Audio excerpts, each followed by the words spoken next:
आइए हम प्रभु के वचन की ओर जाएंगे।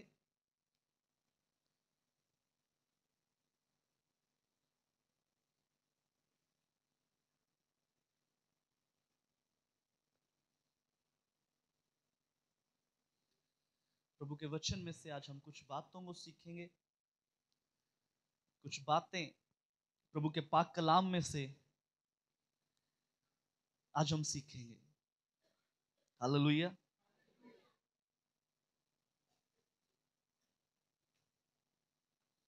आज हम एक खास बात को सीखेंगे।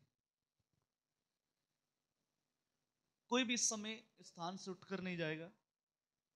एक छोटा सा संदेश है। हम बड़े ध्यान से आज इस बात को सीखेंगे और अपने जीवन में इसे लागू करने की कोशिश करेंगे। लेकिन मैं ये दावा करता हूं, आज अगर किसी एक व्यक्ति ने भी इस वचन को अपने जीवन के अंदर लागू कर लिया और इसके ऊपर चलना शुरू कर दिया, मैं यीशु मसीह के नाम से कहता हूं वो सेम नहीं रहेगा। हालेलुया। वो व्यक्ति सेम नहीं रहेगा। एक दो दफा पहले भी मैंने इस प्रचार को किया है, लेकिन आज प्रभु की आत्मा ने मुझे बहुत बीते दिनों से प्रभु की आत्मा ने मुझे झोला इस चीज के लिए कि मैं फिर से कलीसिया के अंदर इस बात को शेयर करूं, फिर से कलीसिया के अंदर इस प्रचार को मैं करूं। और जब प्रभु कुछ करने को कहे तो हमें वो करना चाहिए। हालेलुया। एक शब्द है, एक वर्ड है जिसको बोला जाता है समर्पण। क्या बोला जाता है? आपकी आवाज का मैं जोर से बोलेंगे। एक शब्द है जिसको बोला जाता है समर्पण।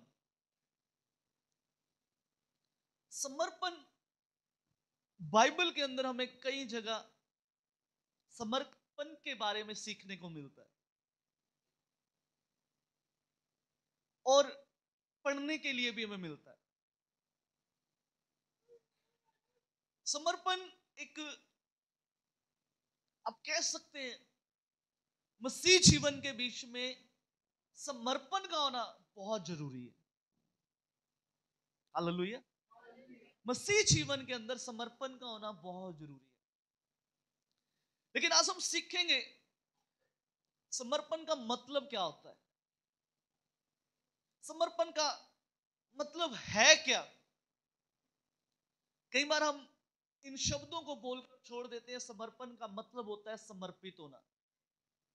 इन शब्दों को बोलकर हम चुप कर जाते हैं और हमें यही लगता है कि समर्पण का मतलब है समर्पित होना,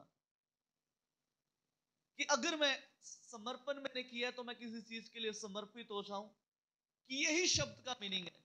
ये बात ठीक है, ये मानने योग्य है, इस बात को नकारा नहीं जाता कि समर्पण का मतलब है समर्पित होना। लेकिन आज हम कुछ उसके अर्थों के ऊपर ध्यान देंगे, कुछ गहराई की बातों को सीखने की कोशिश करेंगे। इसलिए आज का वचन एक शिक्षा रहेगी। बड़े ध्यानपूर्वक आपने सुनना है। आज का वचन एक शिक्षा रहेगी। आज हम समर्पण के बारे में सीखेंगे, समर्पण के बारे में सीखेंगे। नीति वचन में इस प्रकार से लिखा है, अपने कामों को यहोवा के ऊपर डाल दे। यानी कि अपने कामों को यहोवा के ऊपर डालने का अर्थ है कि अपना समर्पण करना, यानी कि अपने आप को पूरी रीति से परमेश्वर के ऊपर निर्भर हो जाना, पूरी रीति से परमेश्वर के ऊपर निर्भर हो जाना, पूरी रीति से समर्पण करना, यह अपने कामों को यहोवा के ऊपर डाल। लेकिन समर्पण के आज हम कुछ मीनिंग को सीखेंगे, कुछ अर्थों को सीखेंगे। आप चाहे तो आप लिख सकते हैं। समर्पण का पहला मतलब है अधीन होना। समर्पण शब्द को अगर हम ट्रांसलेट करते हैं, समर्पण शब्द का पहला जो मीनिंग है वो है अधीन होना। बस बात यहां पर खत्म नहीं हो जाती। उसके बाद कुछ और अनुवाद समर्पण के प्रति हैं। जब हम इब्रानी भाषा को पढ़ते हैं, इब्रानी भाषा में हिब्रू के अंदर जो समर्पण का मतलब है, उसका उन्होंने अर्थ इस प्रकार से निकाला है। हिब्रू को समर्पण में, समर्पण शब्द जो है हिब्रू के अंदर उन्होंने उसकी ट्रांसलेट इस प्रकार से करी है कि समर्पण का एक मतलब होता है अलग रहना। हिब्रू के अंदर समर्पण का दूसरा जो मीनिंग उन्होंने निकाला है वो इस प्रकार से निकाला है। पहला एक समर्पण का मतलब है अधीन होना। और जब हम हिब्रू भाषा के अंदर, इब्रानी भाषा के अंदर इसका अनुवाद सुनते हैं तो इब्रानी भाषा के अंदर समर्पण का एक अर्थ निकलता है अलग रहना। और समर्पण का इब्रानी भाषा के अंदर ही समर्पण का एक अर्थ और निकलता है जिसको कहते हैं परे रहना। और इब्रानी भाषा के अंदर ही समर्पण का एक और अर्थ निकलता है जिसको कहा जाता है खुद पर काबू रखना। हालेलुया। समर्पण का पहला मतलब क्या है?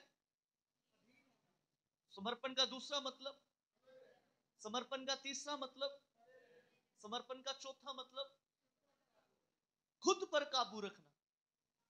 जब हम बाइबल को पढ़ते हैं, पुराने नियम को पढ़ते हैं, मैंने पहले भी चर्च के अंदर कई बार इस बात को बताया है, जो पुराने नियम को जब हम पढ़ते हैं, वहां पर जब हम पुराने नियम के अंदर अध्ययन करते हैं, जो पुराने समय के बीच में जब बाइबल के इतिहास को आप उठाते हैं, पुराने समय के बीच में जो महायाजक हुआ करते थे वो एक खास पोशाक पहनते थे।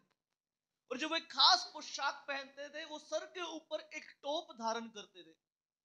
और उस टोप के ऊपर एक सोने की पट्टी लगी होती थी जिसके अंदर खोद खोद कर ये लिखा होता था कि परमेश्वर के लिए समर्पित, परमेश्वर के लिए समर्पित।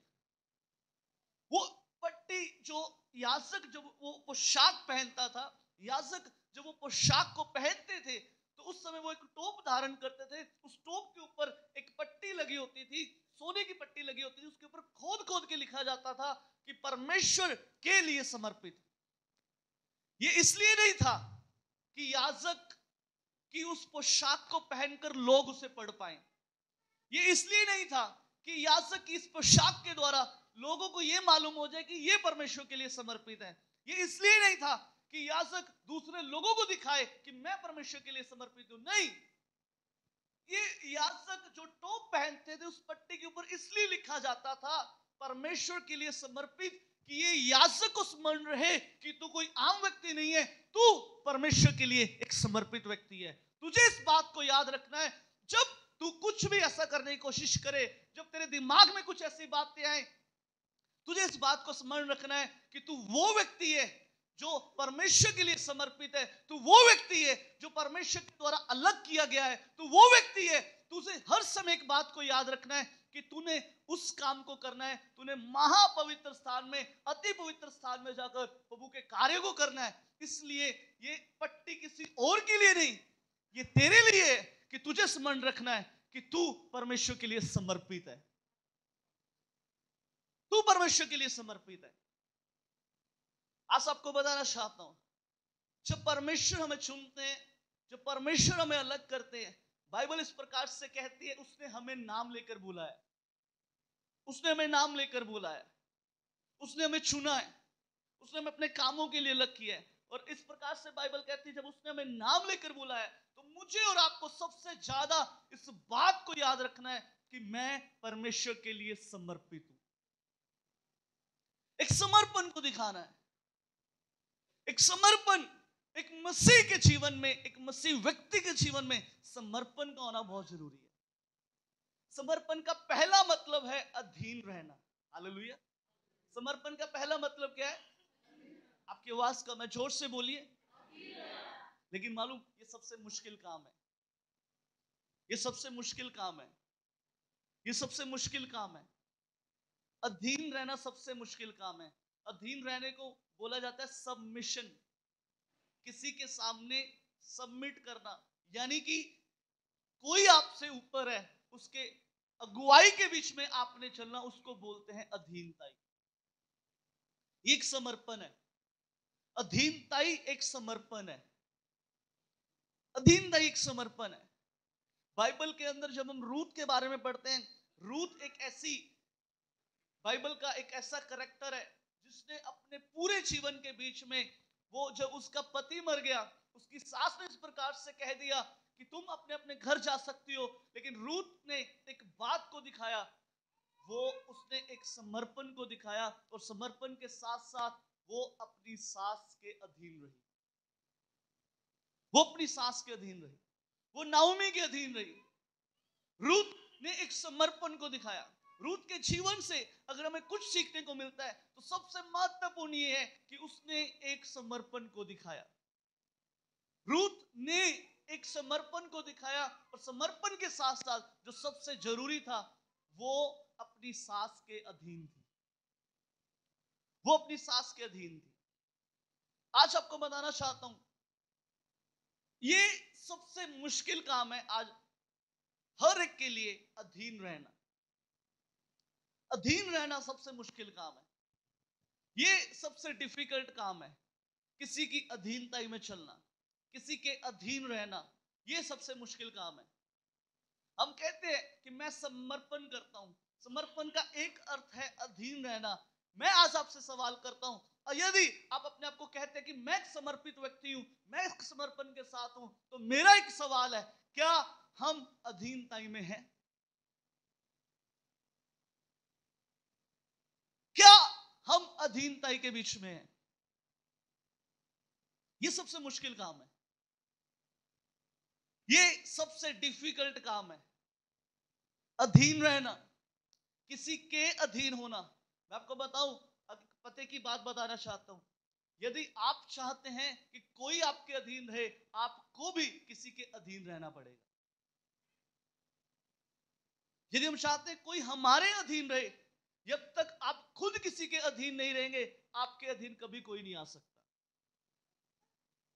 जब तक आप खुद किसी के अधीन नहीं रहेंगे, जब तक आप खुद अपने अगुओं के अधीन नहीं रहेंगे, आप कभी भी, कोई भी आपके अधीनता में नहीं आ सकता। आज उल्टा सिस्टम है। आज पता उल्टा सिस्टम हो चुका है। हम अधीन होना नहीं चाहते, लेकिन हम ये चाहते हैं हमारे अधीन बहुत सारे लोग हो जाएं। ये कभी नहीं होगा। ये कभी नहीं होगा। ये कभी भी नहीं होगा। ये कभी नहीं होगा। अधीन जब तक आप किसी के नहीं है, जब तक आपके ऊपर कोई अगुआ नहीं है, आप अपने जीवन के अंदर बहुत सारी गलतियों को करेंगे, बहुत कुछ गलत करेंगे। क्यों? क्योंकि आप अधीन नहीं है। बहुत सारे लोगों को अधीन रहना ना मुश्किल लगता है। बाइबल में लिखा है, जो अलग होना चाहता है वो क्या करता है? वो अपनी मर्जी को पूरा करता है। जो अलग रहता है, यानी कि जो अधीन नहीं रहता, वो इसलिए नहीं रहता कि क्योंकि उसे अपनी मर्जी को पूरा करना है। बाइबल के अंदर अधीनताई के ऊपर हमें बहुत कुछ सीखने को मिलता है। बहुत कुछ बाइबल हमें अधीनताई के बारे में सिखाती है। हम यीशु मसीह के जीवन से सीख सकते हैं। यीशु मसीह ने जब तक वो पृथ्वी के ऊपर थे, तब तक वो अपने पिता के अधीन रहे। स्वयं परमेश्वर होने के बावजूद उसने अधीन होकर रहा। स्वयं परमेश्वर होने के बावजूद उसने अपने आप को इतना अधीन किया कि वो अपने बिना, पिता के बिना कुछ भी नहीं करते। हालेलुया। मैं आपको बताना चाहता हूं, समर्पण यही नहीं है कि हम चर्च में आकर डस्टिंग कर दें। समर्पण यही नहीं है कि हमने कुछ कामों को कर दिया। समर्पण यही नहीं है कि हम अपना टाइप दे दें। नो, समर्पण का एक अर्थ है अधीन रहना। यदि हम अधीनता में नहीं है तो आप समर्पित नहीं है। यदि आप अधीन नहीं है, आप समर्पण नहीं है आपके जीवन के। बाइबल में इस प्रकार से लिखा है, हे पत्नियों अपने अपने पति के, यदि पत्नियां पति के अधीन नहीं है तो वो समर्पण में नहीं। यदि पत्नियां पति के अधीन नहीं है, वो समर्पण में नहीं है। कल पास्टर ने बाइबल में से बताया था जवानों के लिए कि हे बालकों अपने अपने माता पिता के अधीन रहो। इफ्सियों की किताब में लिखा है, हे बालकों अपने अपने माता पिता के यदि आप अपने माता पिता के अधीन नहीं है, मैं आपसे कहना चाहता हूं आप कभी सफल नहीं होंगे। आप कभी सफल नहीं होंगे क्योंकि आप समर्पण में नहीं है,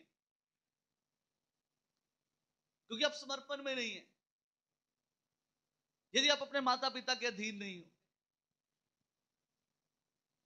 यदि पति पत्नी के अधीन नहीं है, पत्नी पति के अधीन नहीं है, तो आप समर्पण में नहीं है।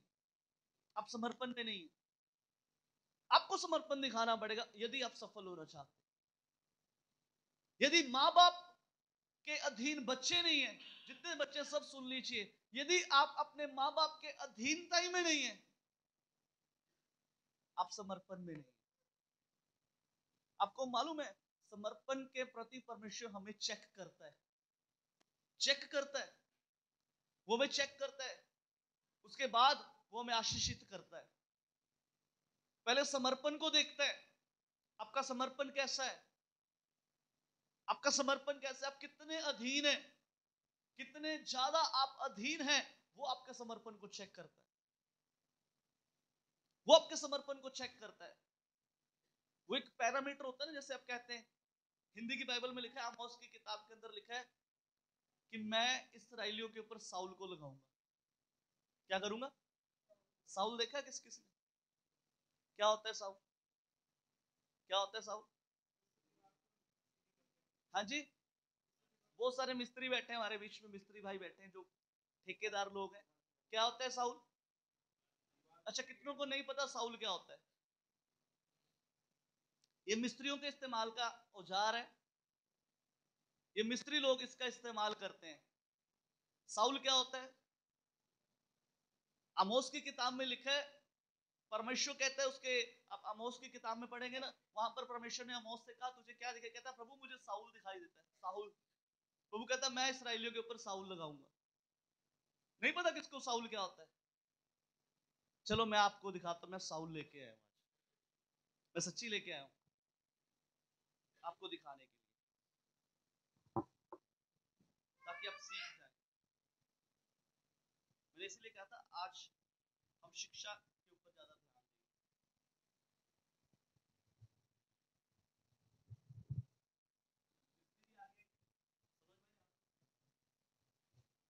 इसका इस्तेमाल कैसे होता है सनोज भाई आपको बताएंगे।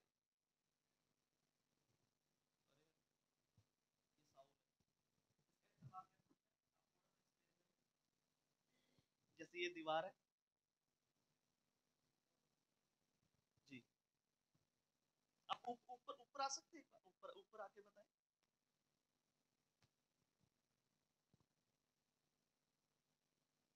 जी, ये साउल में है या नहीं? साउल में। ये एक औजार है जिसे मिस्त्री लोग चेक करते हैं, किस लिए? दीवार को किसके लिए? सीधा करने के लिए, ये देखने के लिए दीवार सीधी है या नहीं है। बाइबल में लिखा है, परमेश्वर कहता है मैं इस्राएलियों के ऊपर साउल लगाऊंगा, यानी मैं चेक करूंगा कि ये लोग कितने मेरे साथ खराई में चलते हैं, ये लोग कितने सीधे हैं या नहीं है। हालेलुया। मैं आपको एक बात बताना चाहता हूं, आप 2 घंटे की प्रार्थना करते हैं, 3 घंटे की प्रार्थना करते हैं, यदि आप अपने मां बाप के अधीन नहीं है, सुनिए मैं आपसे कहना चाहता हूं आप परमेश्वर के अधीन नहीं है।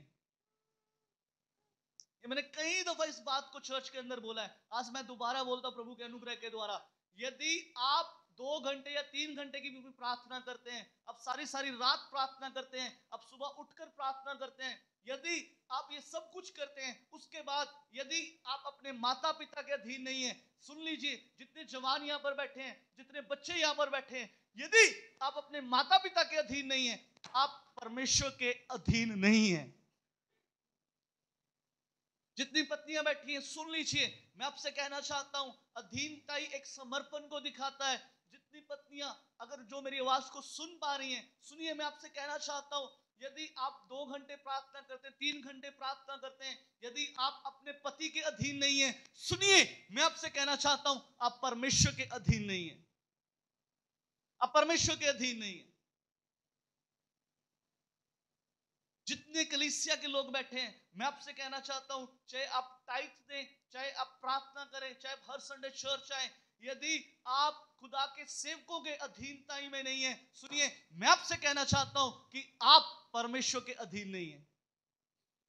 अभी तक आप परमेश्वर के अधीन नहीं हुए।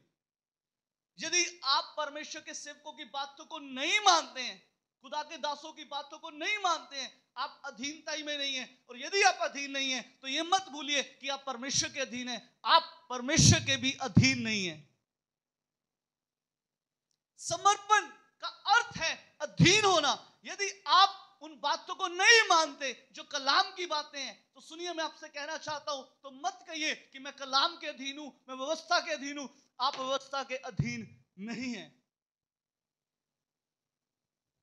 मैं बहुत सारे लोगों को कई बार देखता हूं, यदि हम उनसे कुछ कहते हैं कि ये काम मत करो, उन्हें लगता है पास्टर नहीं देख रहे, चलो पीठ पीछे कर लो। सुनिए मैं आपसे कहना चाहता हूं, शायद आपका पासबान ना देखे, शायद आपके पासबान को ना पता हो, लेकिन सुनिए परमेश्वर को पता है। परमेश्वर को पता है। बाइबल में लिखा है ऐसा भी रास्ता है जो मनुष्य को सीधा दिखाई देता है, लेकिन उसके अंत में मृत्यु होती है। यदि आज आपके माँ बाप आपको कुछ करने से रोकते हैं, आप उनकी अधीनता में आ जाइए, रुकिए, उसके बाद आप आशीषित होंगे, उसके बाद आप सक्सेसफुल होंगे। यदि आज प्रभु के सेवक लोग आपको किसी काम से रोकते हैं, तो भाई रुक जाइए, अपनी मर्जी मत कीजिए, अधीनताई में रहिए, क्योंकि अधीनताई के द्वारा ही परमेश्वर आपको ऊंचा करेगा।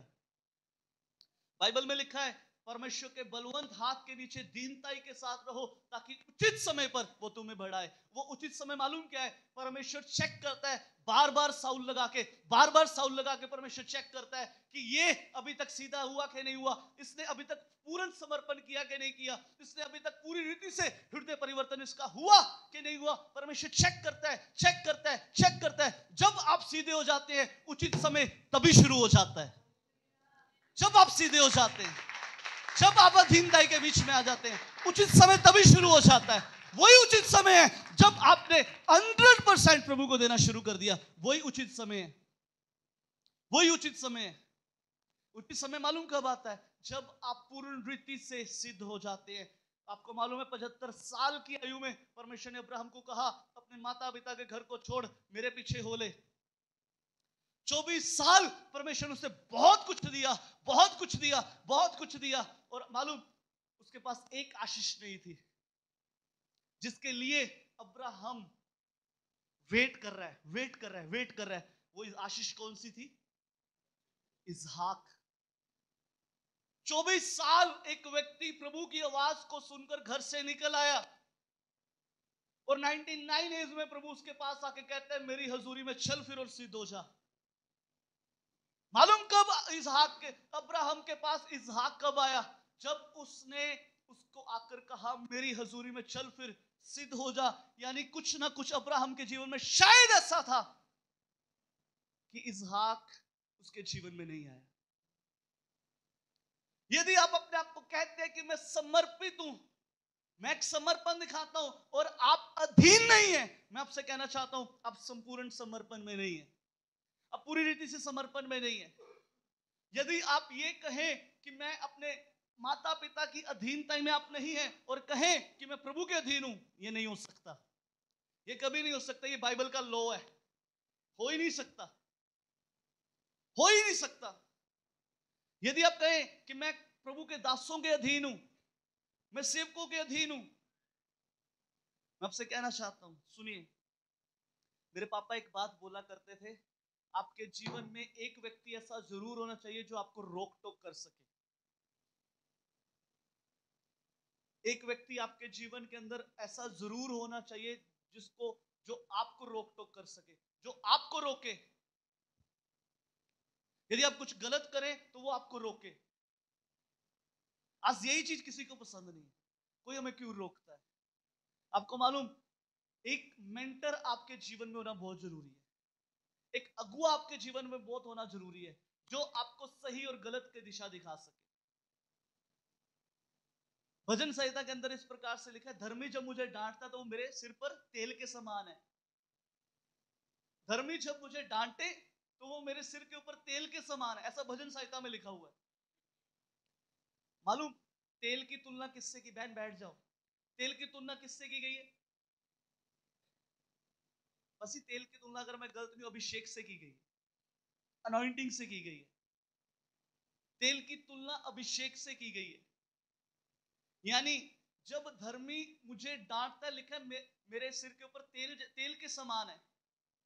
यानी कि जब धर्मी आपको कोई डांटे, जब आपके अगुआ आपको डांटे, तो समझ जाइए वो आपकी डांट नहीं है, वो आपके अभिषेक को बढ़ाने का एक रास्ता है।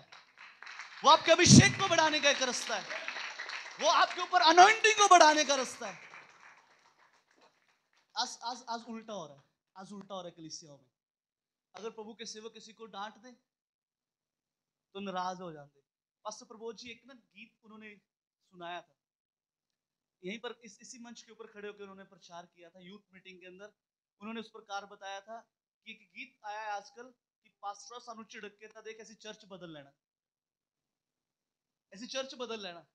आज यही चीज नहीं है। आज लोग क्यों स्ट्रगल कर रहे हैं? क्यों फाइनेंशियली हम स्ट्रगल कर रहे हैं? क्यों हमें पैसे के लिए सब कुछ होने के बावजूद हम फाइनेंशियली स्ट्रगल कर रहे हैं? उसका कारण है क्योंकि हम अधीन नहीं है। क्यों सब कुछ इतनी प्रार्थना करने के बावजूद हमारे घरों में परिवर्तन नहीं है? क्योंकि हम अधीन नहीं है। क्यों इतने उपवास रखने के बाद हमारे जीवन के अंदर से बीमारी नहीं जाती? क्योंकि हम अधीन नहीं है। हम अधीन नहीं है। रूत ने अधीनताई को दिखाया। रूत ने अधीनताई को दिखाया। और मालूम, रूत को प्रभु ने जब उसकी अधीनताई को देखा, प्रभु ने उसके ऊपर साउल लगाया, उसके पैरामीटर को चेक किया, और मालूम क्या, रूत क्या पाई गई? रूत क्या पाई गई? रूत बिल्कुल सीधी पाई गई। और हुआ क्या? रूत से बुआश पैदा हुआ, बुआश से ओबेद पैदा हुआ, ओबेद से यशी पैदा हुआ, यशी से दाऊद पैदा हुआ, और उसी दाऊद के घराने से यीशु मसीह पैदा हुआ। Hallelujah, hallelujah. अरे एक व्यक्ति की अधीनताई, सुनिए, इस बात से हमें एक चीज सीखने को मिलती है, यदि अगर आप आज अधीन हो जाएंगे, आपकी आने वाली कई पीढ़ियां परमेश्वर की आशीष को प्राप्त करेंगी। आज आपकी अधीनता आने वाली पीढ़ियों के बरकत को खोल के जाएगी। आज आपकी अधीनता आने वाली पीढ़ियों के लिए एक बड़े रास्ते को खोल के जाएगी। हालेलुया। अधीनता रूत ने दिखाई, अधीनता रूत ने दिखाई। हुआ मालूम क्या? परमेश्वर ने दुनिया को बदलने के लिए, दुनिया के पाप उठाने के लिए, सबसे जो महत्वपूर्ण चीज थी, सबसे जो बहुमूल्य था, सबसे जो बेशकीमती था, वो रूत के परिवार के बीच में से, उसके कुटुंबियों के बीच में से, उसके खानदान के बीच में से वो आ गया। Hallelujah, hallelujah, hallelujah.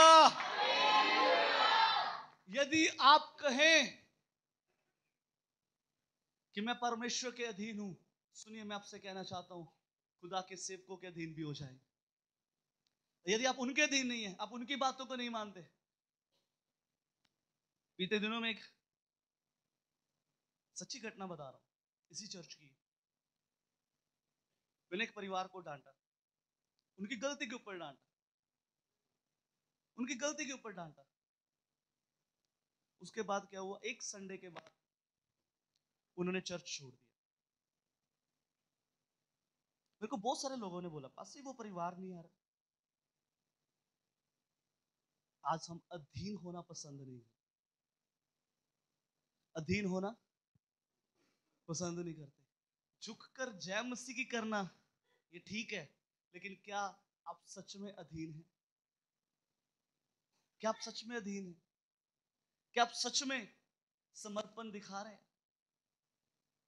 यदि अधीनता ही है तो आपके अगुआ का एक छोटी सी कॉल आ जाए ना, आप दुनिया के काम छोड़ दो, सबसे पहले वो काम करो, प्रतिफल मिलेगा, प्रतिफल मिलेगा। वो उचित समय आ जाएगा, वो उचित समय आ जाएगा। परमेश्वर चेक करता है साउल लगाकर। जिस दिन वो सही समय आ जाता है, जिस दिन प्रभु देखता है अब ये सीधा है, वही उचित समय है, वही उचित समय है, वही उचित समय है जो आपकी परिस्थितियों को बदलेगा, जो आपके हालातों को बदलेगा। यदि आज तक आप परिस्थितियां आपकी नहीं बदली, उसका एक कारण यह भी है क्योंकि अभी तक हम अधीन नहीं, अभी तक हम अधीन नहीं। सुनिए, मैं आपसे कहना चाहता हूं, पति पत्नी सुन लीजिए, यदि आपका पति आपसे कुछ कहे, अगर आप वो नहीं करते हैं, गलत बात को नहीं मैं बोल रहा, जो करने की बात है, आप अगर उसके अधीन नहीं है, सुनिए, आप प्रभु के अधीन नहीं है, आप प्रभु के अधीन नहीं है। परमेश्वर इन रिश्तों की भी अधीनता ना अपने लिए चेक करता है, इन रिश्तों की अधीनता अपने लिए चेक करता है, इन रिश्तों की अधीनता अपने लिए वो मापता है, अपने लिए वो चेक करता है। यदि एक बच्चा अपने माता पिता के अधीन है, परमेश्वर की निगाह में वो अधीन है। समर्पण, आप कुछ भी करके आए। बीते बीते बीते, बीते कल पास्त्री ने एक ना बड़ी अच्छी एक जवान की गवाही बताई। उन्होंने इस प्रकार से बताया, एक जवान चर्च में आता था, हर संडे उसने आना, व्हाइट कपड़े पहने, व्हाइट पैंट व्हाइट शर्ट पहनी, अच्छे से टाई लगाकर आनी उसने, और चर्च में आता, वो पूरा पवित्र आत्मा से भर जाता, पूरी रीति से वो पवित्र आत्मा के साथ भर जाता, और चर्च से बाहर निकलते ही वो फिर से वही वाले पाप करने शुरू कर देता। चर्च से बाहर निकलते वो फिर से वही पाप करने शुरू करता, और गंदे गंदे वाले पाप करता, वो गलत गलत काम करता। मैं आपको बताना चाहता हूं, पास्त्री ने बताया कि जब वो किसी पासवान के पास गया, उन्होंने बोला इस प्रकार से, मेरे लिए प्रार्थना करो। पासवान ने इस प्रकार से बोला, अभी तक तू प्रभु के अधीन हुआ ही नहीं, अभी तक तू किसके अधीन है? पाप के अधीन है। नहीं तो ऐसे कौन सा व्यक्ति है जो चर्च में उछल रहा है, कूद रहा है, और बाहर जाते ही उसका पुराना स्वभाव उसके जीवन में आ जाए, यानी अभी तक वो पाप के अधीन है। सुनिए, समर्पण का एक अर्थ है अधीन होना। समर्पण का एक मतलब है अधीन होना। यदि आप अधीनता ही में नहीं है, यदि आप उन बातों को नहीं मानते, सुनिए मैं आपसे कहना चाहता हूं, आपको अपने रिश्ते को प्रभु के साथ ठीक करने की जरूरत है। वचन कहते हैं, अपने अगुओं के अधीन रहो और उनकी बातों को मानो। यदि आप उस काम को नहीं कर रहे, सुनिए, आप प्रभु के अधीन नहीं है। अधीनता ही, समर्पण का एक मतलब है अधीन होना। हिब्रू की ट्रांसलेशन में समर्पण का एक और मतलब दिया गया है। दूसरा मतलब क्या है? क्या मतलब है? क्या मतलब है? क्या मतलब है? मैंने आपको बताया, पुराने नियम के अंदर जो महायाजक वस्त्र पहना करते थे, जो वो पोशाक पहनते थे, उस पोशाक के ऊपर एक वो टोप धारण करते थे, और उस टोप के ऊपर एक पट्टी लगी होती थी सोने की, उसके ऊपर खोद खोद कर इस प्रकार से लिखा जाता था, परमेश्वर के लिए समर्पित, परमेश्वर के लिए समर्पित। यानी वो बात याजक को याद रहे, वो बात दोबारा बताए तो लोगों को पढ़ने के लिए नहीं, कि लोग उससे पढ़ सके और कहें कि ये परमेश्वर के लिए समर्पित है। नो, वो याजक को स्मरण रहे। याजक जब भी उस टोप को धारण करे तो वो इस बात को याद रखे कि मैं परमेश्वर के लिए समर्पित हूं, मैं परमेश्वर के लिए समर्पित हूं। मैं आपसे कहना चाहता हूं, समर्पण का एक अर्थ है अलग रहना। समर्पण का एक अर्थ है अलग रहना। अलग रहने का मतलब आपने अपने आप को हमेशा ये याद रखना है, यदि आप परमेश्वर में समर्पित हैं, यदि आप अपने आप को कहते हैं कि मैं परमेश्वर के लिए समर्पित हूं, मैंने एक समर्पण को दिखाया है, तो सुनिए, मैं आपसे कहना चाहता हूं, आपको समर्पण के दूसरे अर्थ को समझने की कोशिश करनी है। समर्पण का दूसरा अर्थ है अलग रहना। अलग रहने का मतलब आपको अलग रहना है उन लोगों से जो आपको परमेश्वर की हुजूरी से दूर करते हैं। आपको अलग रहना है उन बातों से जो आपके अभिषेक को खो देते हैं। आपको अलग रहना है अपने फोन से। आपको अलग रहना है उन बातों से जो आपके और परमेश्वर के बीच में एक दूरी को पैदा करती है। इब्रानियों की किताब में लिखा है, हर एक रोकने वाली वस्तु और उलझाने वाले पाप को, वहां पर यह नहीं लिखा कि उससे साइड हो जा, वहां पर लिखा है परा सुट के, यानी कि उससे अलग होना है।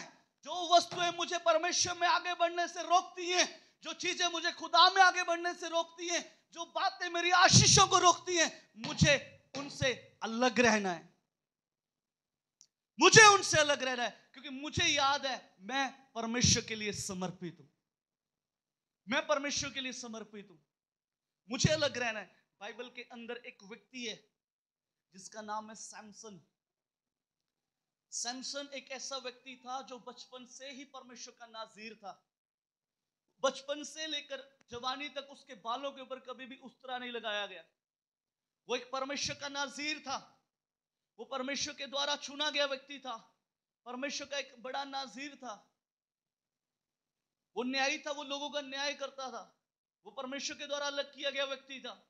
और बाइबल इस प्रकार से कहती है, सैमसन एक चुना गया व्यक्ति था, वो परमेश्वर का नाज़ीर था, लेकिन एक समय उसके जीवन में ऐसा आया, एक दलीला नामक पाप उसके जीवन में आ गया।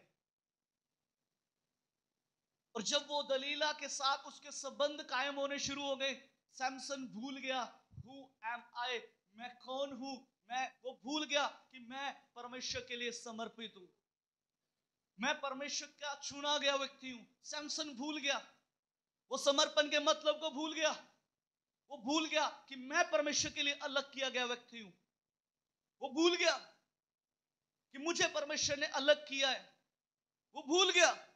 और मालूम, उसने समर्पण के दूसरे अर्थ को नहीं समझ पाया, उसने अपने आप को दलीला से अलग नहीं किया।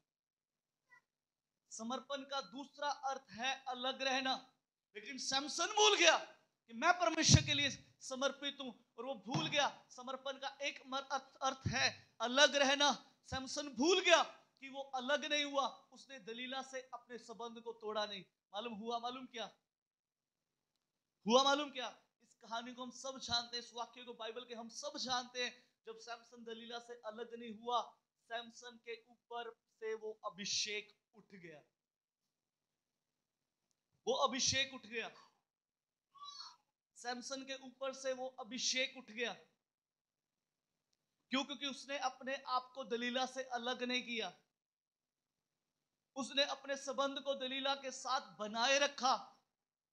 बाइबल इस प्रकार से कहती है, जब आप न्यायों की किताब पढ़ेंगे वहां पर इस प्रकार से लिखा है, बाइबल के अंदर इस प्रकार से लिखा है, न्यायों की किताब के अंदर, एक समय ऐसा आया, सैमसन के सामने 1000 फलिश्ती थे, और बाइबल इस प्रकार से लिखा है, परमेश्वर का आत्मा सैमसन के ऊपर बल से उतरा। सुनिए, मेरे शब्दों को ध्यान में रखिए, बाइबल इस प्रकार से लिखा है, परमेश्वर का आत्मा सैमसन के ऊपर बल से उतरा। यानी जब 1000 फलिश्ती उसके सामने आ गए, 1000 फलिश्ती उसके सामने आ गए, बाइबल कहती है परमेश्वर का आत्मा सैमसन के ऊपर बल से उतरा, और सैमसन को मिला मालूम क्या? एक गधे के जबड़े की हड्डी, और उसने उस हड्डी के साथ 1000 फलिश्तियों को मार दिया। कारण, क्योंकि परमेश्वर का आत्मा उसके ऊपर बल से उतरा। लेकिन सैमसन भूल गया कि मैं समर्पित हूं, सैमसन भूल गया मैं परमेश्वर के लिए अलग किया गया व्यक्ति हूं। उसने अपने आप को दलीला से अलग नहीं रखा। हुआ मालूम क्या? दलीला ने उसकी ताकत का राज जानने के बाद उसके बालों को काट दिया, और वहां पर इस प्रकार से लिखा गया है, आप बाइबल को पढ़ के देखें, वहां पर इस प्रकार से लिखा है, परमेश्वर सैमसन से दूर चला गया। एक स्थान पर लिखा है, परमेश्वर का आत्मा सैमसन के ऊपर बल से उतरा, और इस स्थान के ऊपर इस प्रकार से लिखा, परमेश्वर का आत्मा सैमसन से दूर चला गया। यानी कि परमेश्वर सैमसन से दूर चला गया। और जब परमेश्वर सैमसन से दूर चला गया, दलीला ने मालूम क्या कहा? सैमसन, फलिश्ती तेरी घात को आते हैं। और बाइबल में इस प्रकार से लिखा है, सैमसन उसी बल के साथ उठा, लेकिन वो भूल गया था परमेश्वर सैमसन के पास से दूर जा चुका है। सुनिए, मैं आपसे आज कुछ कहना चाहता हूं, कुछ खास और महत्वपूर्ण बातों को आपके सामने रखना चाहता हूं। समर्पण का एक अर्थ है अलग होना। यदि आज आप किसी ऐसे रिश्ते के बीच में हैं जिससे आपको अलग होना चाहिए, लेकिन आप अलग नहीं हो रहे, आप उनको कायम किए हुए हैं, सुनिए, मैं आपसे कहना चाहता हूं, हो सकता है आप अपने अभिषेक को खो दें, लेकिन महत्वपूर्ण बात आपको बताना चाहता हूं, अनॉइंटिंग जब आपके ऊपर आती है, अभिषेक जब आपके ऊपर आता है, पूरी दुनिया को मालूम हो जाता है कि ये व्यक्ति अभिषिक्त है। मैं दोबारा बोलना चाहता हूं, जब अभिषेक आपके ऊपर आता है, जब अनॉइंटिंग आपके ऊपर आती है, पूरी दुनिया को मालूम हो जाता है कि ये व्यक्ति अभिषिक्त व्यक्ति है। सैमसन के ऊपर परमेश्वर का आत्मा बल से उतरा। सिर्फ 1000 फलिश्ती जो उसने मारे उनको ही नहीं मालूम हुआ, आज तक हम भी पढ़ रहे हैं कि सैमसन के ऊपर परमेश्वर का आत्मा बल से उतरा। सैमसन एक सूरवीर और एक योद्धा था, पूरी दुनिया को पता चल गया। लेकिन जब आत्मा उस पर से उठ गया, जब अनॉइंटिंग सैमसन के ऊपर से उठ गई, हुआ मालूम क्या? दलीला कहती है सैमसन पलिश्ती तेरी घात में आते हैं। लिखा है सैमसन उसी बल के साथ उठा, लेकिन वो भूल गया परमेश्वर का आत्मा उसके ऊपर से उठ चुका है। सुनिए, अब मैं वापस अपने शब्दों के ऊपर आता हूं। जब आपके ऊपर अनॉइंटिंग आती है, जब आपके ऊपर अभिषेक आता है, पूरी दुनिया को मालूम हो जाता है। लेकिन अनॉइंटिंग की एक बात है, जो वो चली जाती है, हमें खुद को ही मालूम नहीं होता कि हमारे ऊपर से अभिषेक उठ चुका है। हमें खुद को ही नहीं मालूम होता, हमें खुद को ही नहीं मालूम होता। हमें लगता है मैं आज भी वैसी गीत गा रहा हूं। सुनिए, नहीं, चेक करने की जरूरत है, साउंड लगाने की जरूरत है, चेक करने की जरूरत है। क्या मेरे अंदर वो समर्पण है? क्या मैं अपने आप को उन बातों से अलग रखता हूं जो बाइबल कहती है? क्या मैं आज किसी अगर ऐसे रिश्ते में हूं? सुनिए, मैं आपसे एक बात कहना चाहता हूं। मैंने एक शब्द बोला, यदि आप किसी ऐसे रिश्ते में हैं, मैं आपसे कहना चाहता हूं, यदि कोई जवान मेरी बातों को सुन रहे हैं, सुनिए, मैं आपसे कहना चाहता हूं, आप परमेश्वर के लिए समर्पित किए गए हैं। यदि आप किसी आज ऐसे रिश्ते में हैं जो आपको परमेश्वर से दूर लेके जा रहा है, सुनिए, आपको उस रिश्ते से अलग होना है, ना कि परमेश्वर से। क्योंकि अभिषेक जब आपके ऊपर आएगा, वो आपको बढ़ाएगा, वो आपको उन्नत करेगा। अभिषेक की खासियत है, प्रभु के दास इस प्रकार से बोलते हैं, अभिषेक के द्वारा चूरे टूट जाते हैं। सुनिए, यदि आज तक हमारी गरीबियां टूटी नहीं है, यदि आज तक कर्जे टूटे नहीं है, यदि आज तक बीमारियां टूटी नहीं है, सुनिए, मैं आपसे कहना चाहता हूं, अपने आप को उन चीजों से अलग कीजिए ताकि परमेश्वर का अभिषेक आपके ऊपर आए। क्योंकि अभिषेक के द्वारा जुआ टूट जाता है। Hallelujah, hallelujah, hallelujah. आज एक बात को समझने की जरूरत है, अनॉइंटिंग आएगी, पूरी दुनिया को मालूम पड़ जाएगा ये व्यक्ति एक अभिषेक्त व्यक्ति है। आपको कुछ करने की जरूरत नहीं है। लेकिन एक महत्वपूर्ण बात है, जो डराने वाली बात है, जो गंभीर करने वाली बात है, जब अनॉइंटिंग उठ जाती है, हमें खुद को ही मालूम नहीं होता। और आज बहुत सारे लोग इसी भ्रम के बीच में हैं, उन्हें लग रहा है मैं सही चल रहा हूं। सुनिए, मैं आपसे कहना चाहता हूं, अगर हम सही चल रहे हैं तो हालात क्यों नहीं बदल रहे? अगर हम सही चल रहे हैं, परिस्थितियां क्यों नहीं बदल रही? सवाल है, एक क्वेश्चन मार्क है। समर्पण का अर्थ है अलग रहना। मैं आपसे कहना चाहता हूं, यदि कुछ लोग आपके जीवन में ऐसे हैं जो परमेश्वर से अंगेज आपको लेकर जा रहे हैं, आपके पासवान को शायद नहीं पता, आपको जानते हैं, आपका परमेश्वर जानता है। सुनिए, मैं आपसे कहना चाहता हूं, उन लोगों से अलग हो जाइए। उन लोगों से अलग रहिए जो परमेश्वर के क्रोध के नीचे हैं। उन लोगों से अलग रहिए जो परमेश्वर के खिलाफ आपको लेकर जाते हैं। उन लोगों से अलग रहिए जिनसे प्रभु के सेवकों ने आपको अलग रहने के लिए बोला है। मैं आपसे कहना चाहता हूं, यदि आज आप अलग नहीं होंगे तो एक समय ऐसा आएगा, आपके ऊपर से वो अभिषेक उठ जाएगा और आपको लगेगा कि मैं अभिषिक्त हूं। लेकिन मैं आपसे कहना चाहता हूं, जब सैमसन उसी बल से उठा लेकिन अभिषेक उसके ऊपर से चला गया, लिखा है उन्होंने उसको पकड़कर बंदी बना लिया और उसकी आंखों को फोड़ दिया। उसकी आंखों को फोड़ दिया, उसकी आंखों को फोड़ दिया। मैं आपसे कहना चाहता हूं, प्रभु के आत्मा के द्वारा कभी किसी व्यक्ति की चीज का लालच मत कीजिए जो परमेश्वर की दृष्टि में, जो परमेश्वर की दृष्टि में या परमेश्वर के सेवकों की दृष्टि में सही नहीं है। उन व्यक्तियों की चीजों का लालच मत कीजिए। मैं आपसे कहना चाहता हूं, अपनी अनॉइंटिंग को मत खोइए, अपनी अनॉइंटिंग को मत खोइए। अभिषेक जुए तोड़ता है, और जब अभिषेक उठ जाता है तो सुनिए, जो शैतान का जुआ है ना, वो बड़ा खतरनाक है, वो बड़ा खतरनाक है, वो बड़ा खतरनाक है। वो आपको फंसाता जाएगा, फंसाता जाएगा, फंसाता जाएगा। आपको लगेगा मेरे अंदर वही बल है, वही सामर्थ्य है। सुनिए, सैमसन के ऊपर से वो अभिषेक चला गया, सैमसन के ऊपर से वो अभिषेक चला गया। समर्पण का एक अर्थ है अधीन होना, समर्पण का एक अर्थ है अलग रहना। अलग रहिए उन लोगों से जो आपको परमेश्वर से दूर लेके जाते हैं। अलग रहिए उन लोगों से जिनको खुदा के सेवकों ने आपको बोला है कि इन लोगों से थोड़ा दूरी बना के रखें, तो किसी खास मकसद के लिए बोला होगा, किसी खास मकसद के लिए बोला होगा, किसी खास मकसद के लिए बोला होगा। मैं आपसे कहना चाहता हूं, हो सकता है आप किसी को बिना बताए पीठ पीछे मिले, कुछ करें, लेकिन मैं आपसे एक बात कहना चाहता हूं, जिस दिन आपने अपने आप को अलग नहीं किया, आपके ऊपर से वो अभिषेक उठ जाए। सैमसन भूल गया, कि परमेश्वर सैमसन से दूर जा चुका है। पहला समर्पण का अर्थ है अधीन होना। समर्पण का दूसरा अर्थ है अलग रहना। अलग रहना, अलग रहना। समर्पण के तो अगले मीनिंग उसको हम अगले संडे सीखेंगे। पहली बात, यदि आप अधीन नहीं हैं, यदि आप अपने माँ बाप के अधीन नहीं है, पति पत्नी के अधीन नहीं है, पति पत्नी के अधीन नहीं है, बच्चे माँ बाप के अधीन नहीं है, कलीसिया पासबान के अधीन नहीं है, सुनिए मैं आपसे कहना चाहता हूं, हम परमेश्वर के अधीन नहीं है। हम परमेश्वर के अधीन नहीं है।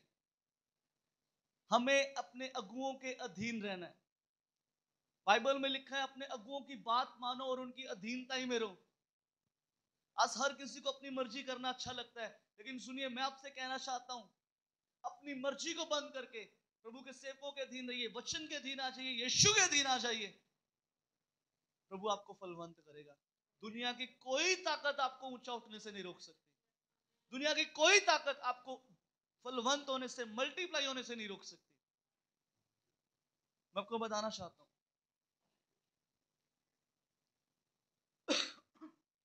बचपन से लेकर 2021 तक मैं अपने पापा की अधीनता ही में रहा हूं। उनकी अधीनता ही में हम चले,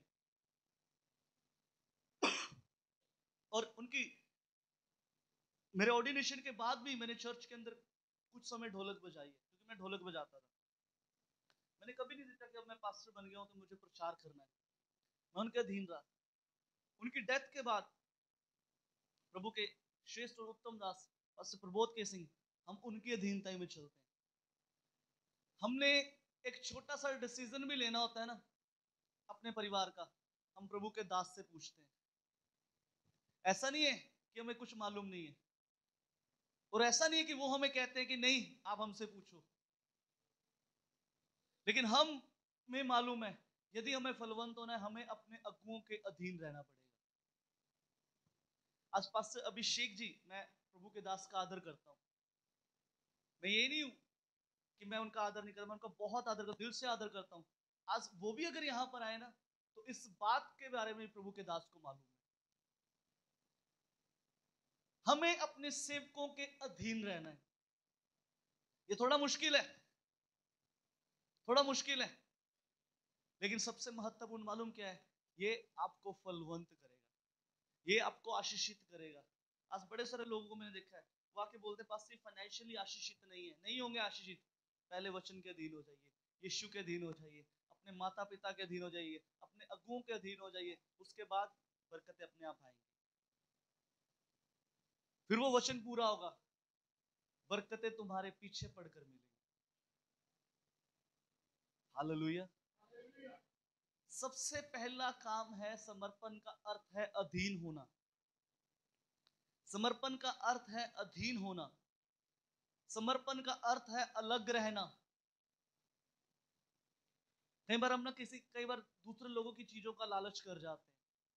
मैं आपसे कहना चाहता हूं, यदि वो व्यक्ति प्रभु की दृष्टि में सही नहीं है और आप उन चीजों का लालच कर रहे हैं, मैं आपसे कहना चाहता हूं आप अपनी पाई हुई चीजों को खो देंगे। आपकी चीजें धीरे धीरे आपसे दूर होती जाएंगी। ये अजमाई हुई बातें, ये परखी गई बातें हैं। बाइबल के अंदर ऐसे हजारों व्यक्ति हैं जिन्होंने उन लोगों के साथ रिश्ता नहीं तोड़ा और अपनी चीजों को खो दिया, अपने अभिषेक को खो दिया, अपनी उन बातों को खो दिया। मत भूलिए, शायद प्रभु के सेवक लोग आपको नहीं देखते, लेकिन एक बात याद रखिए, आपका अगुआ आपको देखे ना देखे, आपके अगुए को बनाने वाला परमेश्वर आपको जरूर देखता है। वो आपको जरूर देखता है। आप कितनी खराई के साथ चलते हैं, कितनी अधीनताई के बीच में, कितने ज्यादा समर्पण आपका परमेश्वर के प्रति, प्रभु के घर के प्रति, प्रभु के सेवकाइयों के प्रति कितने आप समर्पित हैं। Hallelujah, hallelujah. रात में प्रभु के दास की गवाही सुन रहा था, कहते पास्टर जब प्रभु की बात आती है ना, मैं कभी नहीं देखता कि मुझे कार चाहिए, बाइक ट्रेन चाहिए, मैं बाइक लेके निकल पड़ता हूँ दूर दूर, कि मुझे प्रभु का काम करना है। कहते एक जगह मैं सेवकाई में गया, मेरा मोबाइल चोरी हो गया, मेरा बैग चोरी हो गया, ट्रेन के बीच में से सब कुछ चोरी हो गया। लेकिन मुझे आगे किसी ने प्रचार करने के लिए बुलाया, मैं प्रचार करने के लिए गया।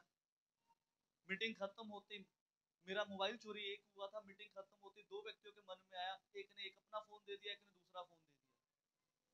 मालूम, जब आप समर्पण के साथ प्रभु के लिए खड़े हो जाते हैं ना, समर्पण के साथ प्रभु के लिए खड़े हो जाते हैं, प्रभु पृथ्वी को उलट पुलट कर देगा, लेकिन आपकी जरूरतों को पूरा करेगा। आपकी जरूरतों को पूरा करेगा। आपकी जरूरतों को पूरा करेगा। आपकी जरूरतों को पूरा करेगा। एक गवाही बताता हूं। एक दिन मुझे पठानकोट मीटिंग में जाना था।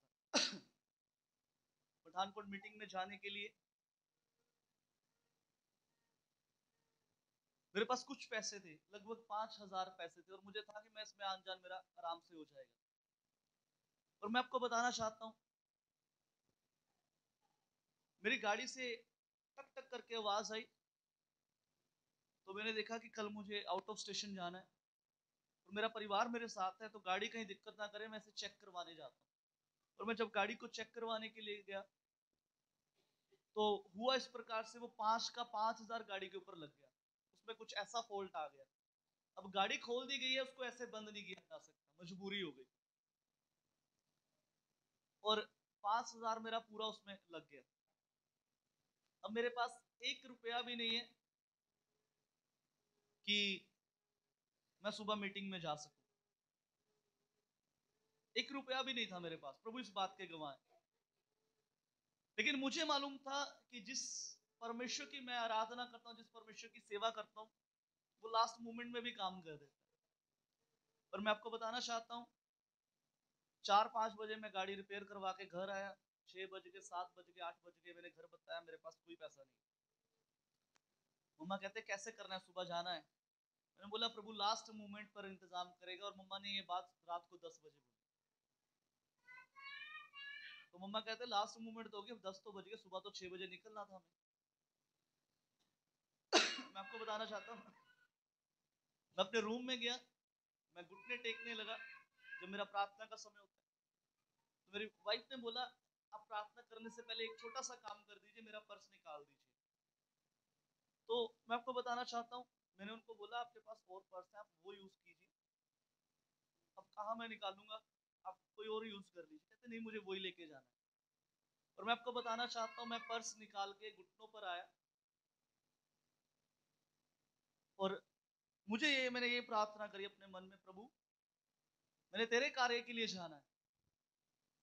अगर कुछ नहीं भी होगा ना, मेरे माइंड में ये था कि मैं परिवार को छोड़कर सुबह बस में निकल जाऊंगा, कितना तो मैं इंतजाम कर ही लूंगा कहीं से। और मैं आपको बताना चाहता हूँ, मेरी वाइफ ने पर्स निकाला, और मेरी वाइफ ने एकदम से पर्स खोला, मेरे को कहते पैसे हैं। मेरे को लगा ये मजाक कर रहे हैं, शायद मेरे को मजाक कर रहे हैं। कहते नहीं, इसमें पैसे हैं। क्योंकि वो पर्स हमने पिछले कई सालों से यूज नहीं किया था, पिछले कई सालों से वो पर्स ऐसे कैसे रखा हुआ था, हमने इस्तेमाल ही नहीं किया। और मैं आपको बताना चाहता हूँ, जब मेरी वाइफ ने सच में बोला, कहती नहीं पास्टर इसमें सच में पैसे हैं। और उस पर्स के अंदर उतने पैसे थे, उसमें मेरी गाड़ी का आने जाने का पेट्रोल, पठानकोट तक का मैंने टैंक फुल करवाया दोनों बार आते जाते समय। मेरी गाड़ी का आने जाने का पेट्रोल, हमने रास्ते में खाना खाया, जोइना हमारे साथ थी, जोइना का कुछ सामान लिया। सब कुछ करने के बाद भी उसमें से कुछ पैसे मेरे हाथ में थे। मालूम, जब आप समर्पित होते हैं, परमेश्वर दुनिया को उथल पुथल करेगा, आपकी जरूरतों को पूरा करेगा, आपकी जरूरतें पूरी की जाएंगी। क्योंकि जब आप समर्पण के साथ चलते हैं, जब आप समर्पित हो जाएंगे, आप समर्पित होना पड़ेगा। हमारे अगुए पास्टर प्रबोध जी एक बात सिखाते हैं, वो हमेशा एक गीत को गाते हैं, उनका एक पसंदीदा गीत है। वो हमेशा एक गीत बोलते हैं, फैला हुआ हाथ खुदा का मैंने देखा है। आपको मालूम है वो फैला हुआ हाथ आप कब देखते हैं? जब आप अधीन हो जाते हैं, जब आप अपने आप को उन संसारिक बातों से, उन चीजों से जो प्रभु से आपको अलग रखती हैं, उनसे आप दूरी बना लेते हैं और प्रभु के समीप आ जाते हैं। फिर आप दुनिया के हर क्षेत्र में, अपने जीवन के हर क्षेत्र में, अपने जीवन के दुखों में, खुशियों में, बीमारियों में, अमीरी में, गरीबी में, सुख में, दुख में, आप हर जगह परमेश्वर के फैले हुए हाथ को देखेंगे। हर जगह देखेंगे, हर जगह देखेंगे परमेश्वर के फैले हुए हाथ को। लेकिन आपको एक काम करना पड़ेगा, आपको समर्पण करना पड़ेगा, आपको समर्पण करना पड़ेगा, आपको समर्पण दिखाना पड़ेगा, आपको समर्पित होना पड़ेगा। समर्पण का अर्थ है अधीन होना। मैं कहना चाहता हूं, आज प्रभु के अधीन हो जाइए, आज खुदा के सेवकों के अधीन हो जाइए, आज अपने माता पिता के अधीन हो जाइए, आज अपने पति के अधीन हो जाइए, अपनी पत्नी के अधीन हो जाइए, अपने रिश्तों की आप आदर करना शुरू करें, पासबानों के अधीन हो जाइए, खुदा के सेवकों के अधीन हो जाइए, यीशु के अधीन हो जाइए। दूसरा अर्थ, अपने आप को हर उस व्यक्ति से अलग रखें जो परमेश्वर के क्रोध के नीचे है। कई बार हम लोगों को खुश करने के लिए कुछ काम कर देते हैं। बाइबल कहती है, प्रेरित पौलुस कहता है, यदि मैं मनुष्य को खुश करता तो कभी भी प्रभु का दास ना बनता, कभी प्रभु का दास ना कहलाता। यदि मैं मनुष्य ही को खुश करता, मैं आपसे कहना चाहता हूं, आज बहुत कुछ हम लोगों को खुश करने के लिए करते हैं और अपनी अनॉइंटिंग को खो देते हैं। सुनिए, वचन इस प्रकार से कहता है, जिसका चाल चलन परमेश्वर को भा जाता है ना, उसके दुश्मनों का भी मेल करवा देता है। यदि आप परमेश्वर के साथ खराई में बने हुए हैं, परमेश्वर आपके किसी रिश्ते को खराब नहीं होने देगा। आप किसी को खुश करें चाहे ना करें, कोई आपका रिश्ता खराब नहीं होगा। अगर आपने प्रभु को दुखी कर दिया, हो सकता है आप रिश्तों को बनाने की कोशिश करें, आपके रिश्ते बिगड़ जाएंगे। आज मैं आपको कहना चाहता हूं, कभी किसी की चीज का लालच मत कीजिए, किसी भी चीज का लालच मत कीजिए, किसी के फोन का लालच मत कीजिए, किसी के बाइक का लालच मत कीजिए, किसी के चीज का लालच मत कीजिए। यदि वो व्यक्ति प्रभु के क्रोध में है, वो क्रोध आपके ऊपर भी आएगा, वो आपके अनॉइंटिंग को खोएगा, क्योंकि ये चीजें आपके ग्रो होने में आपको साथ देती हैं। हालेलुया। आइए हम अपनी आंखों को बंद करें, अपने आप को जांचें, अपने आप को जांचें, क्या आप परमेश्वर के अधीन हैं? क्या आप अधीनताई के बीच में हैं? यदि नहीं, तो ये स्थान छोड़ने से पहले आज परमेश्वर के सामने एक समर्पण को करके जाना है, ताकि जब वो साउल लगाए तो वो चेक करे, हे अच्छे और विश्वास योग्य दास। वो कह नहीं पाए, हे अच्छे और विश्वास योग्य दास। अब्राहम से उसने कहा, मेरी हजूरी में चल फिर और सिद्ध हो जा। अब्राहम से परमेश्वर ने कहा, मेरी हजूरी में चल फिर और सिद्ध हो जा। आज हमें जरूरत है कि जब वो साउल लगाए, तो आप सीधे जांचे जाएं, आप सीधे जांचे जाएं, आप एक खराई में पाए जाएं, आप एक खरे मनुष्य निकलें, आप एक खरे मनुष्य निकलें। आज आप एक खरे मनुष्य निकलें। जब आप सीधे पाए जाएं, जब वो साउल लगाए तो आप खरे मनुष्य निकलें, जब वो साउल लगाए आप खरे मनुष्य निकलें। वो कहे, है अच्छे और विश्वास योग्य दास, हे अच्छे और विश्वास योग्य दास। वो आपको कहने पाए, अच्छे और विश्वास योग्य दास। हालेलुया। आइए प्रार्थना करें, प्रार्थना करें। थोड़ा समय अपने मुखों को खोले, खोले खोले खोले, प्रार्थना कीजिए। आज अपने आप को जांचे, ये स्थान छोड़ने से पहले अपने आप को जांचे। ओ राबो सोखोरे ना बोशोलो नामा, ओ रिबे से खेरे ना रबा।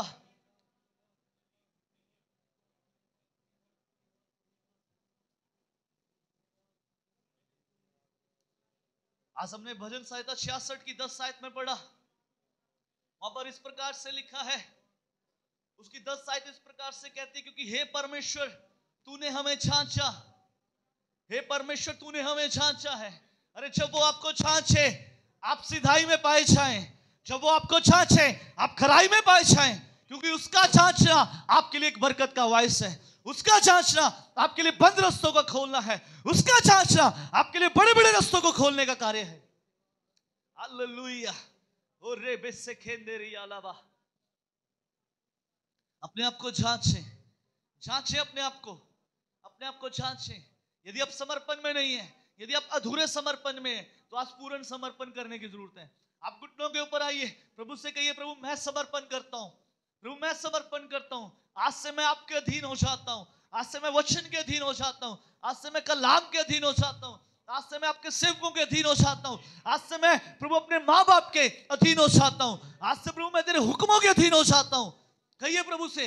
यदि आप समर्पण में नहीं है, तो यह समय आज अपने रिश्ते को प्रभु के साथ कायम करने का, समर्पण का एक अर्थ है अलग रहना। यदि आप अलग नहीं है तो आज आपसे कहना चाहता हूं, कुछ भी ऐसा है जो आपको उलझाता है, प्रेरित पौलुस कहते हैं हर एक उलझाने वाले पाप को, हर एक रोकने वाली वस्तुओं को दूर फेंक कर उस दौड़ की ओर जिसमें हमें दौड़ना है, धीरज के साथ दौड़े। आज वो समय है जब अगर कुछ ऐसा आपके जीवन में है, आपको अलग होना है, आपको अपने जीवन को उससे अलग करना है। कुछ लोग अगर ऐसे हैं उनसे अलग हो जाइए, कुछ लोग अगर ऐसे हैं उनसे अलग हो जाइए, कुछ लोग अगर ऐसे आपके जीवन के अंदर हैं उनसे अलग हो जाइए। मैं आपसे कहना चाहता हूं, परमेश्वर के लिए आप समर्पित हैं, आप परमेश्वर के लिए समर्पित हैं, आप परमेश्वर के लिए समर्पित हैं।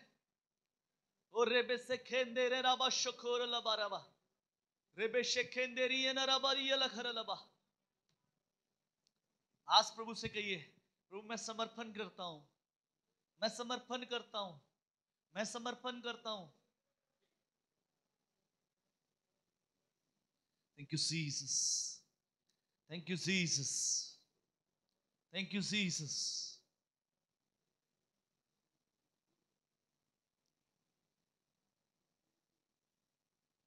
आइए हम इस समय प्रार्थना करें।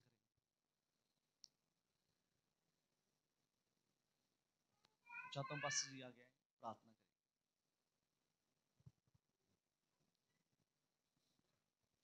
आज सब जने अखां नूं बंद करांगे, सिरां झुकावांगे और प्रार्थना विच जावांगे। अब्राहम, इसहाक और याकूब की खुदा, दिल दी गहराइयों दा धन्नवाद करने, तू जीवत खुदा है प्रभु यीशु।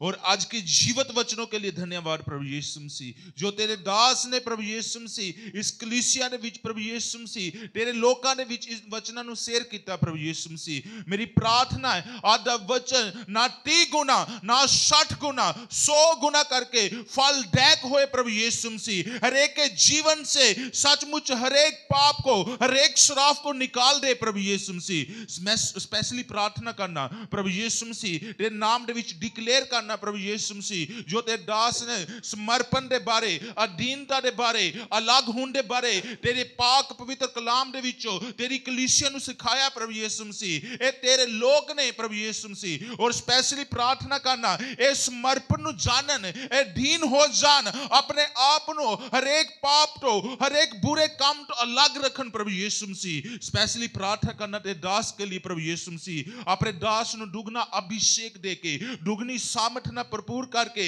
और भी प्रकाशन देके परमेश्वर जी अपनी महिमा के लिए इस्तेमाल करे। जहां भी जाएं अद्भुत कार्य हों प्रभु यीशु मसीह, जहां भी जाएं लोग पश्चाताप करें प्रभु यीशु मसीह, और तेरे नाम में भरते जाएं प्रभु यीशु मसीह। ये भवन की सीमा हदा को भी खोल देना प्रभु यीशु मसीह। लाखों लोग इस भवन में आए और तेरे जीवत कलाम को सुने और तेरे स्वर्ग राज के लिए तैयार हो जाएं प्रभु यीशु मसीह। पूरे परिवार को, पूरी कलीसिया को प्रभु यीशु मसीह के नाम में हम ब्लेस करते हैं प्रभु यीशु मसीह। सारी महिमा इज़राइल तेरे नाम को मिले, प्रभु यीशु मसीह नाम विच प्रार्थना मंग रही हां, आमीन।